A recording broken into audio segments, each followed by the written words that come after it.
I'm about the world. I'm about everything that they talk about inside the world. Born and raised in North Las Vegas. Uh, what else can I say? Everybody call me by my whole name. Never just the first name. It's always the whole name. No matter where I'm at, it's always my whole name, especially when I'm in my neighborhood growing up. And, you know, I grew up, actually, when I was born on the west side. That's where my parents was living at the time. We moved to the east side, left the east side, moved to Northtown. If y'all don't know what the streets are like in Las Vegas, the streets in Las Vegas is back then. I'm gonna take you back to like the '80s time. You know what I mean? I'm gonna take you back to, you know, what what got the streets to what they are today. I mean, the streets probably never been straight, never been crazy, but the time that I've been here, I can remember as a kid playing Pop Warner Sports, and you know, of course, we were playing football, little league basketball, and all of those sports and things like that. One of the things was you didn't really see much of the streets, but we traveled in the streets because we had to get to the games, we had to get to practice. We also wanted to go play at different clubs, different gyms.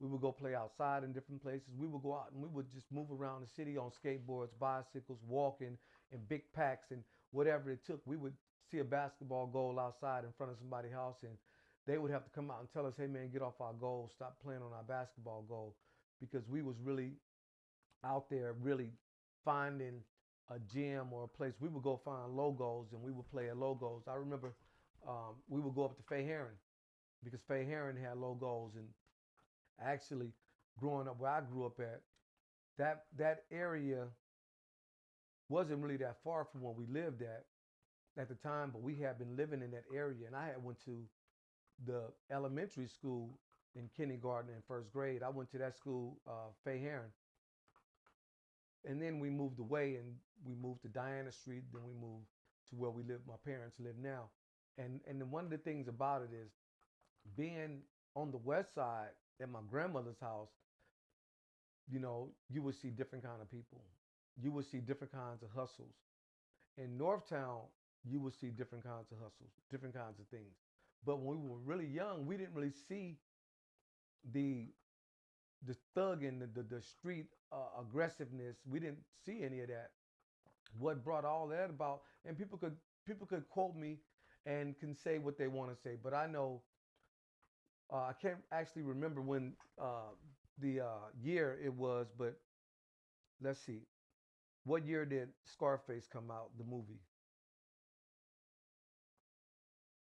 So the movie came out in 1983. So by 1983, crack had hit the streets, and there were a lot of people out there in other states that was moving crack.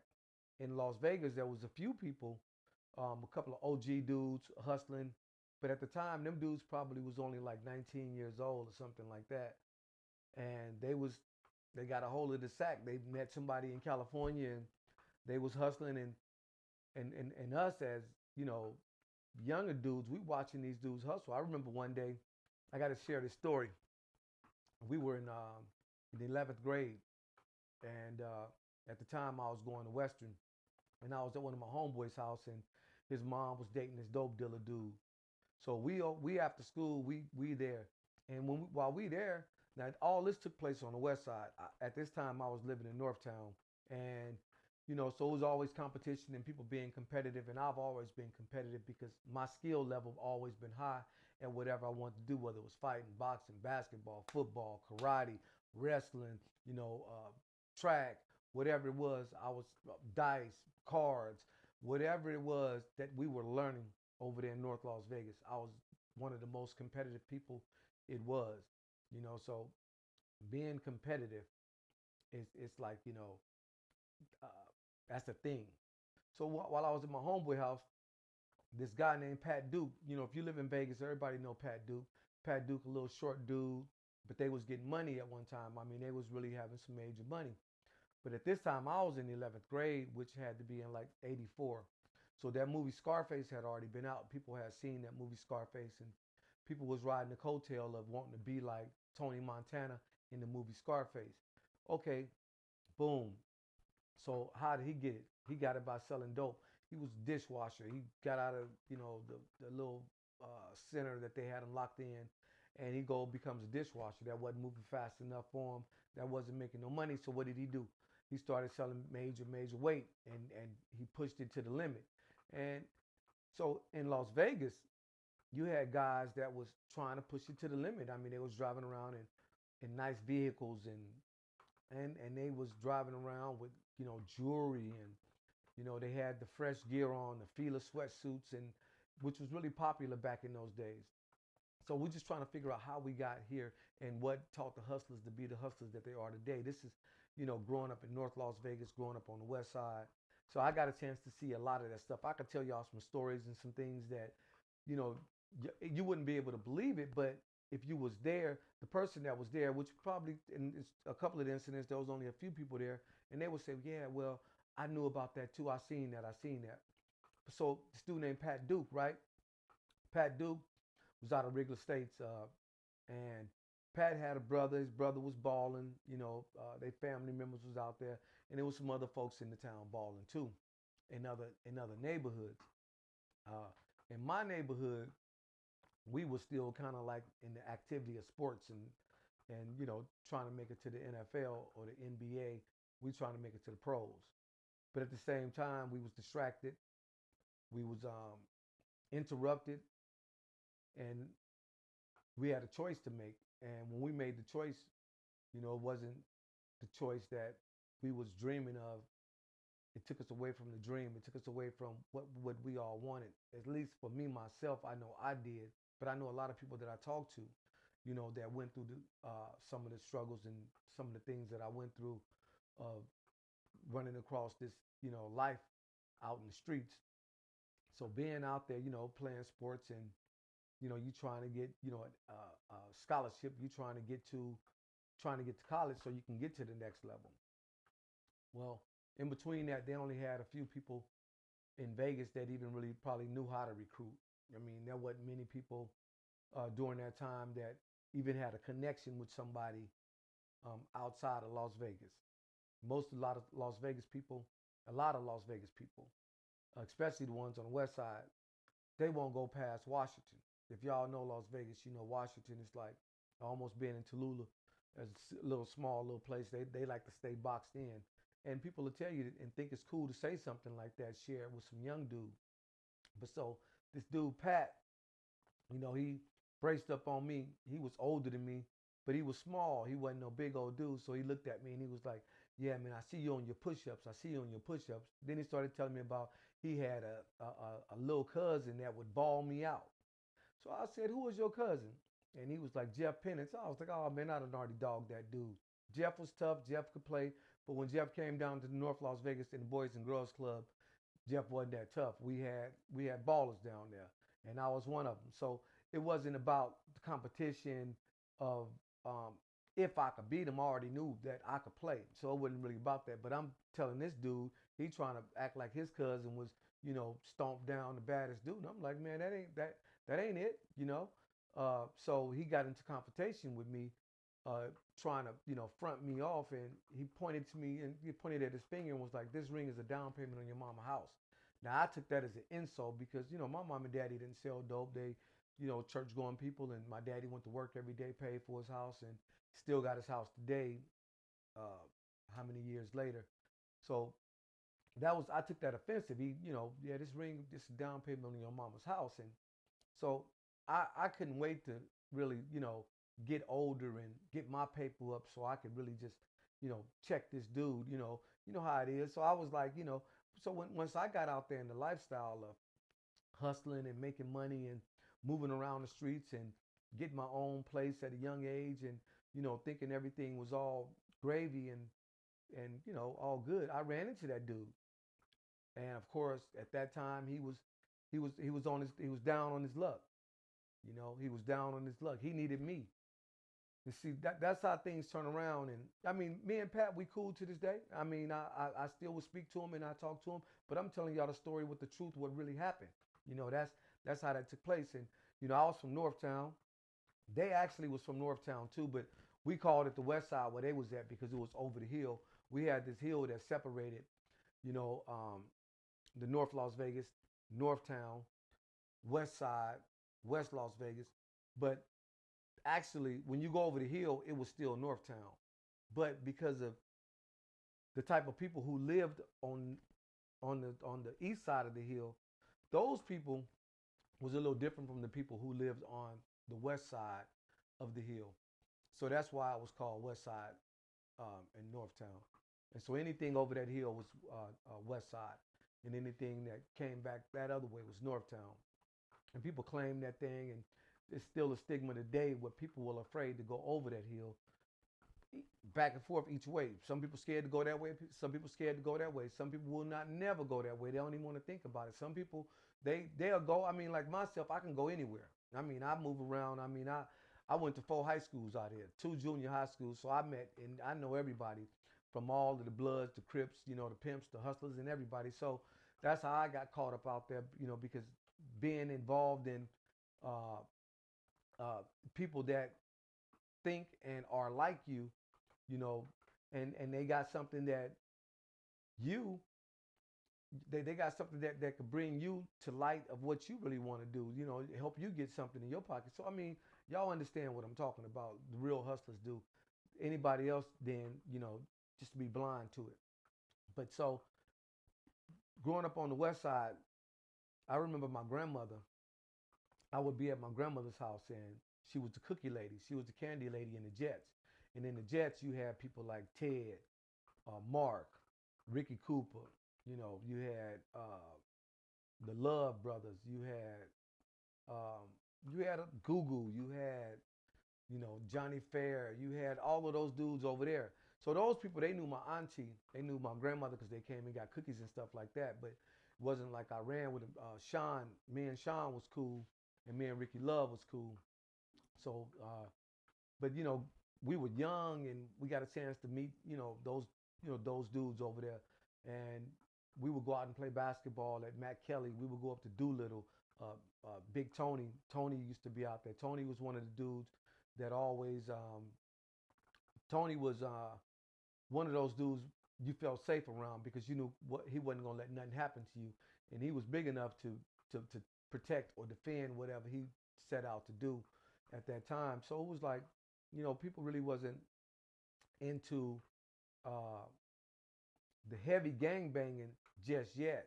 It was just a lot of foolish people acting fools and making jokes and things like that. Now over in Northtown, you had a lot of comedians. People wanted to cap on people, talk bad about people, and a lot of sex moving around. People wanted to go in. It was sex jumping off everywhere. Young girls was getting pregnant. Young girls was getting their virginity broke. I mean, there was a lot going on that I was seeing growing up in my neighborhood where I lived at, just all around that. So, getting up in the morning, with no activity to do, uh, the positive thing that we knew what to do was to play sports. Go out and play basketball or football, go to somebody's neighborhood and really, put it down. But growing up, you always get a chance to run across people that don't like you. You always get a chance to run across people that would doubt you or not really agree with your lifestyle or the way you live. And of course, you're going to do what you want to do when you're young because, you're out there and you're not really listening. Some people could tell you something extremely good and tell you something, the rightest thing in the world, and tell you, to stay away from something. And you'll go harder and harder to be a part of that. Then in the end, that whole thing will be, oh, I should have listened. That really was bad for me. Whatever it may be, hanging with somebody, drugs, girls, it could be anything. So, but they call it the devil, and they call it, these energies that run around. And then once you allow people to get into your circle of your elements of how you move and your direction and things like that, then they have a great chance to take you away from what you really trying to accomplish and what you really trying to do. Me, you know, I'm glad that I made it through, but there's still a lot more life to left. I mean, there's a lot of people that didn't make it this far. There's a lot of people that probably didn't even want to make it this far. I mean, growing up, at this point, what do you really think? I mean, what do you think at this point? What do you think, so many years later, 30 years later, then you still got people that's my age. You still got people that's my age that really, they try to put that persona on of, you know, they want to show where they're from and where their neighborhood is, and they wearing their colors and their flags. And you know, one of the best things that I seen is like, my neighborhood. I go to some functions in my neighborhood, and they're not tripping about the color. They ain't wearing, you know, they wearing what they want to wear. You got dudes that's wearing red. They ain't tripping off of that. They wearing what's in their closet. They wearing what they feel comfortable in. And back then it was all about the color. They wouldn't wear nothing red. But so you see like the growth in people growing up. Some people would never grow up. Some people will take it to their grave or take it to the cell of just wanting to stay locked in. And the reason it was so difficult with dealing with so many types of energies and so many different type of people, it was so difficult because what you thought was good, what you felt like you wanted to be a part of, that didn't make it right because you felt like that.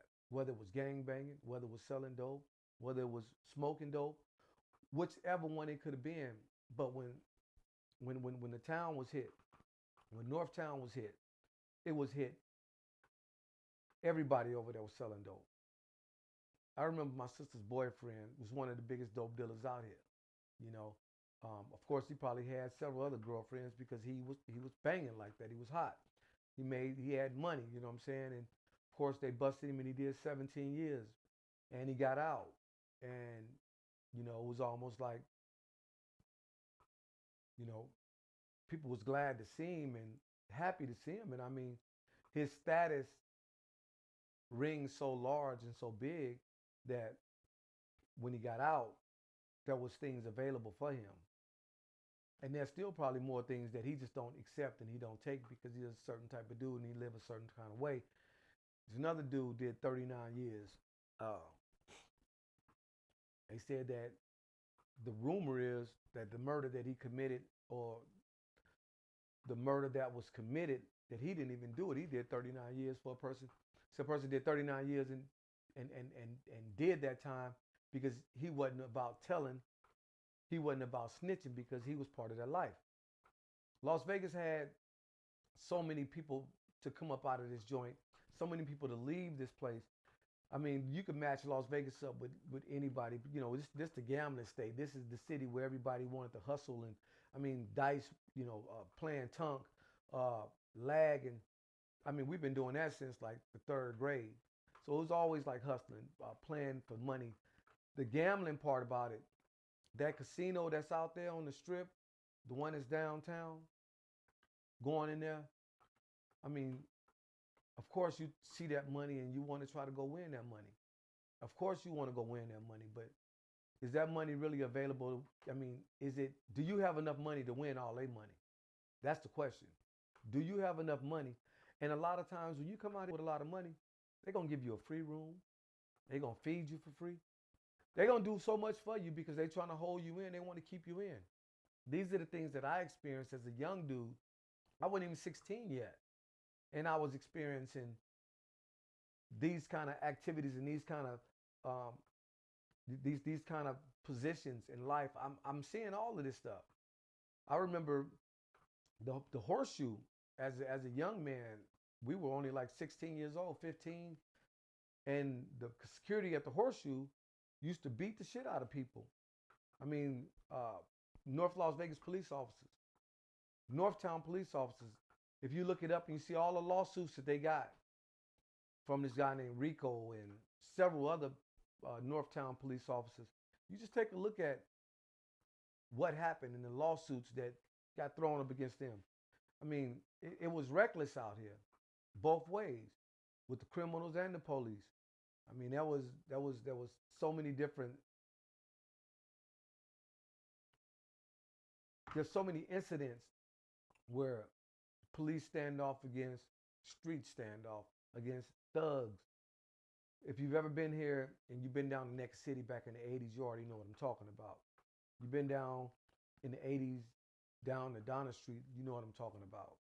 You down over in Piru neighborhood, West Side, you know what I'm talking about. Very small little spot. We had a lot of little clubs at the time. We had a lot of clubs, man. It was the People's Choice, the Heritage.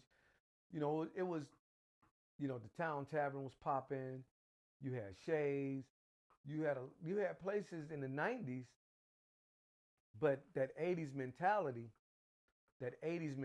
of you know, what we learned, that 80s mentality of people bringing drugs, people bringing guns, people getting beat up, getting jumped on, people getting killed. All that era created animosity between the youth that are in today, those young folks that are out there doing what they thought they seen was nice, that they seen people doing. Those are the young people that was 6, 7, 8 years old, that was watching, that was in them apartments, that was seeing their father, their uncle, their mama's boyfriend with this big pistol, these big old, automatic weapons, flags, the rags. They representing with the Pendletons and the fast cars, the jewelry. Those kids were seeing that, and of course, you got to know that them kids have idols, and once you see an idol that you like, I remember when we were kids, one of my idols was Superfly, and who was Superfly? What did he do? Another one of my idols, was Trouble Man. So you think about the idols that these kids had, let alone watching all of the movies that I just named. Richard Pryor and Car Wash, Which Way Is Up, Uptown Saturday Night, Bill 48. Listen, in the 80s, going into the 90s, but now the kids today, y'all see how they act? Y'all see what they do? The smash and grabs that they doing, we used to do that, but we wasn't doing it at the extent of highest level of what they used to. Actually, let me take that back. We didn't do it as consistent as they was doing it, because we had a crew of people here that hit a jewelry store back in the 80s.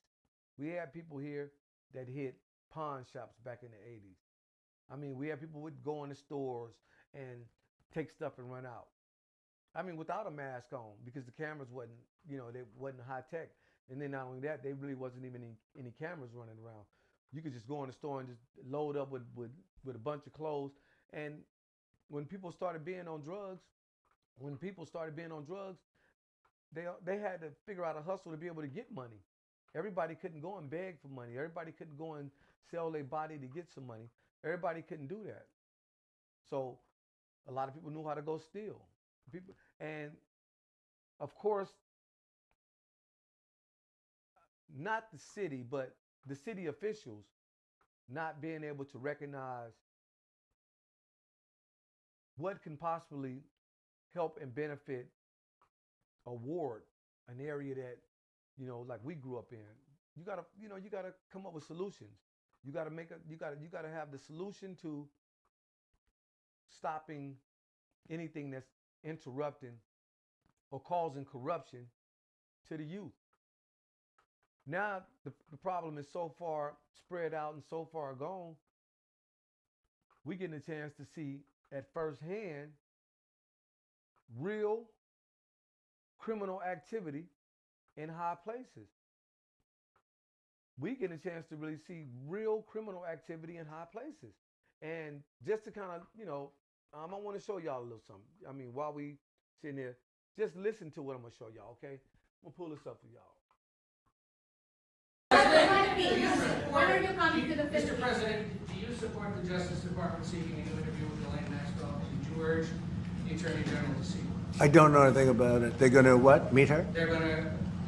Your Deputy Attorney General has reached out to Ghislaine Maxwell's attorney asking for a new interview. Yeah, I don't know about it, but I think it's something that sounds appropriate to do, yeah. Do you have any concern that your Deputy Attorney General, as your former attorney, would be conducting the interview, given... No, I have no concern. He's a very talented person. He's very smart. I didn't know that they were going to do it. I don't really follow that too much. It's sort of a witch hunt, just a continuation of the witch hunt. The witch hunt that you should be talking about is they caught President Obama absolutely cold, Tulsi Gabbard. What they did to this country in 2016, starting in 2016, but going up to 2020 of the election, They tried to rig the election, and they got caught. And there should be very severe consequences for that. You know, when we caught Hillary Clinton, I said, you know what? Let's not go too far here. It's the ex-wife of a president, and I thought it was sort of terrible. And I let her off the hook, and I'm very happy I did. But it's time to start, after what they did to me, and whether it's right or wrong, it's time to go after people. Obama's been caught directly. So people say, oh, you know, a group. It's not a group. It's Obama. His orders are on the paper. The paper.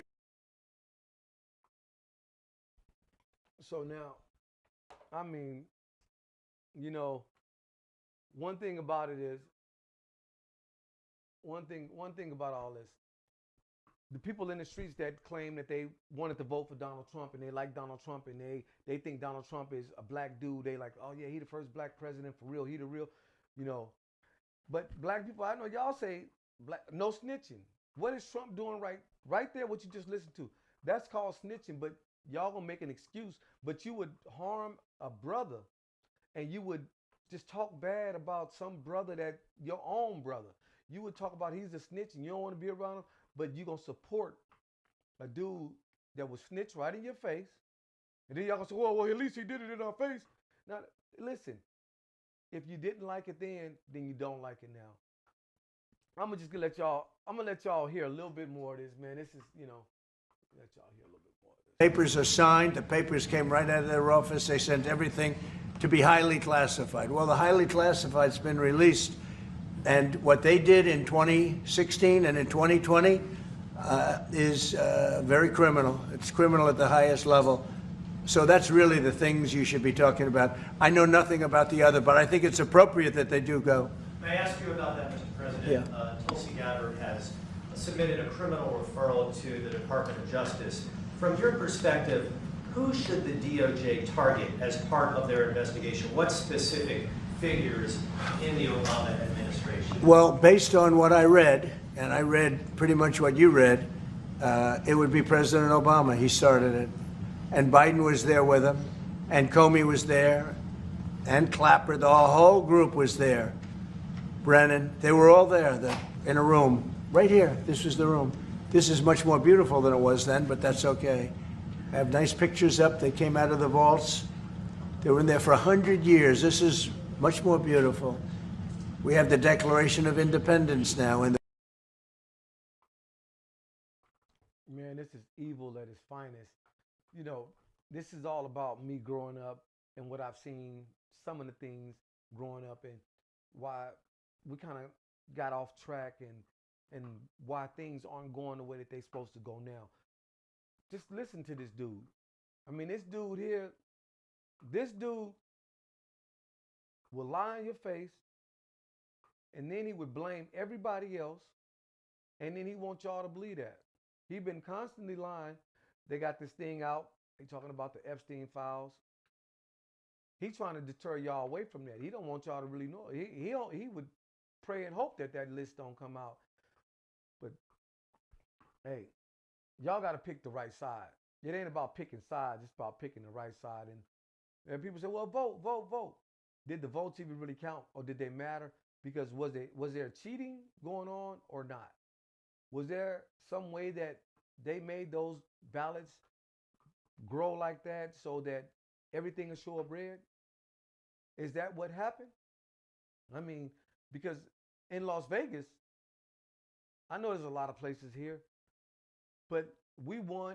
I mean, in so many places, the blue part had won so many different areas. How did he win Nevada like that if all of the Democrats won inside the state? That don't make sense.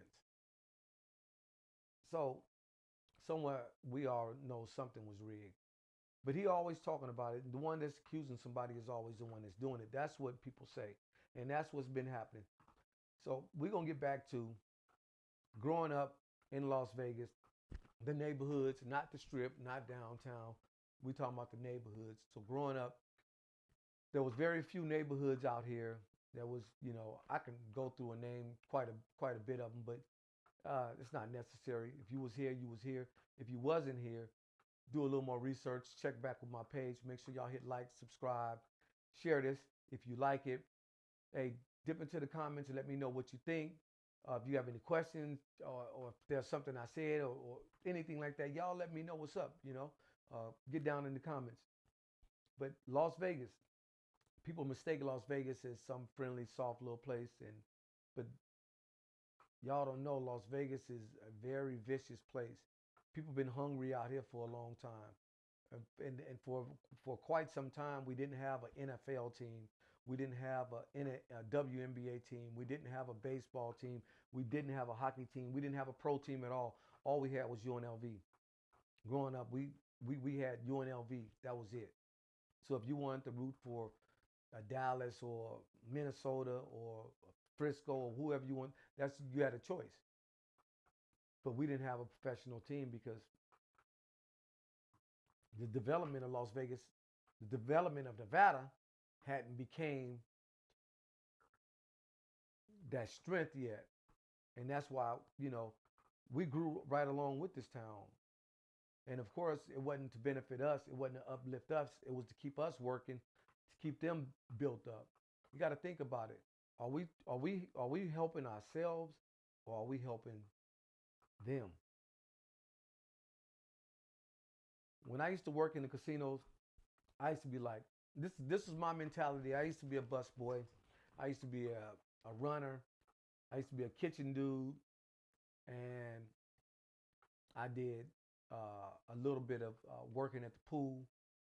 But when I worked in those casinos, I was like, this one particular person who was the owner, Jack Binion, Benny Binion, father and son, I would say,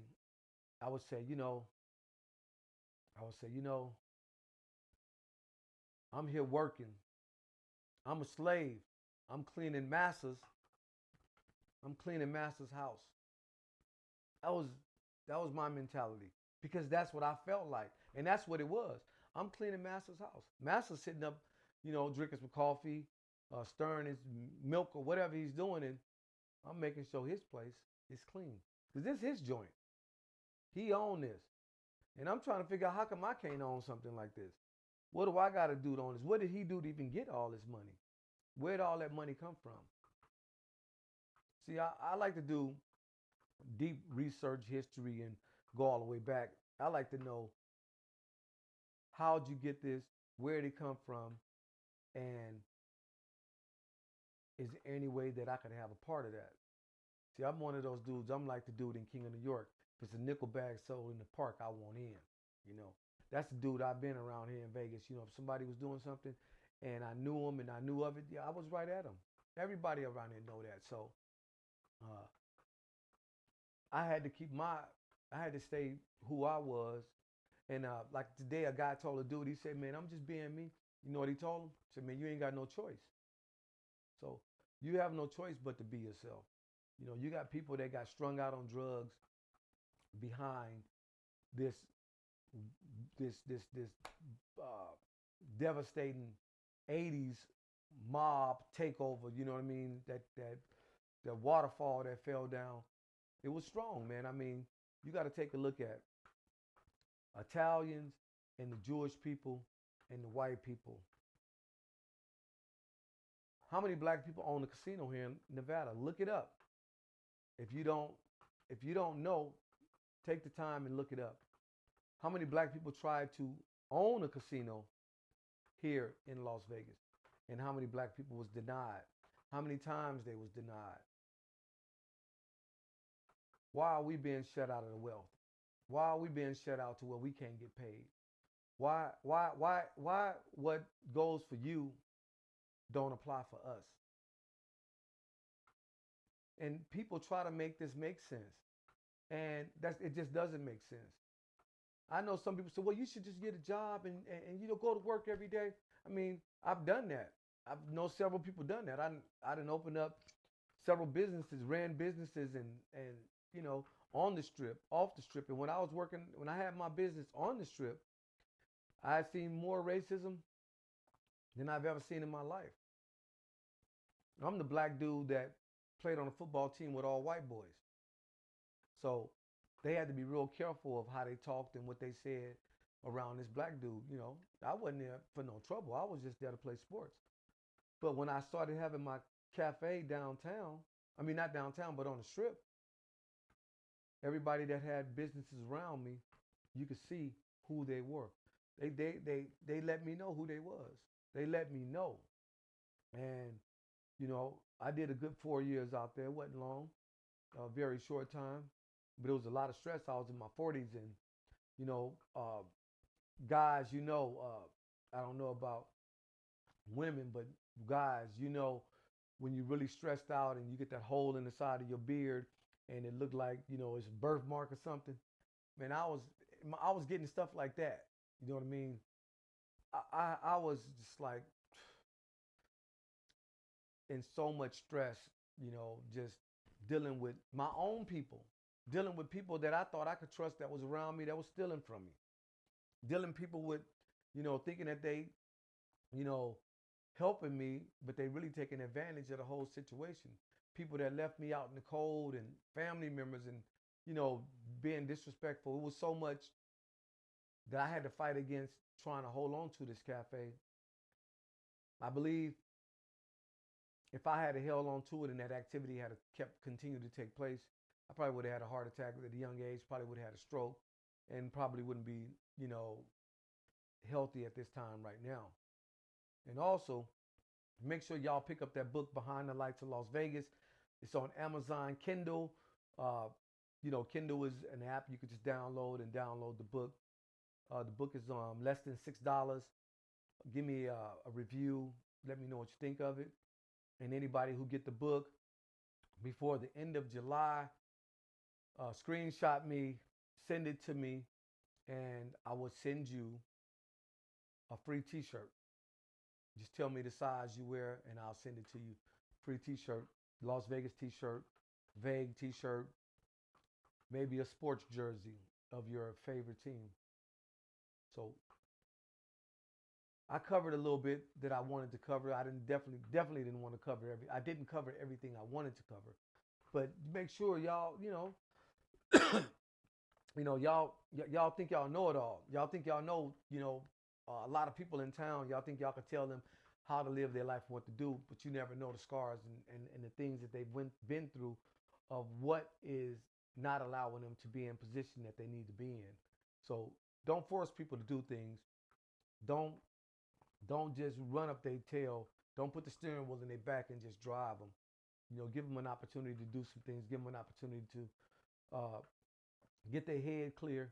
And if you're a person that, you know, you're in position to help them get their head clear, give them an opportunity and a space to be able to do it, because peace in the mind is one of the most strongest things that you could have. And having that peace can take you to another level.